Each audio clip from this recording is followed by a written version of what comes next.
Oh, hey there. Here's a quick tip for you.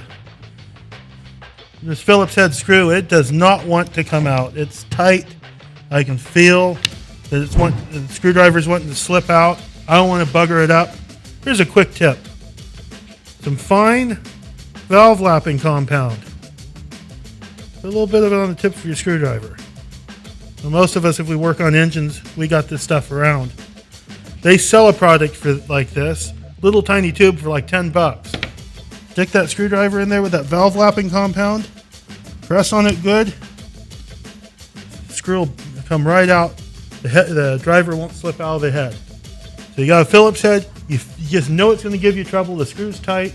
You don't want to strip that head out. Put a little valve lapping compound on there. Make it grip so much better, and you'll often just get the screw back right out. Hope this helps you out sometime.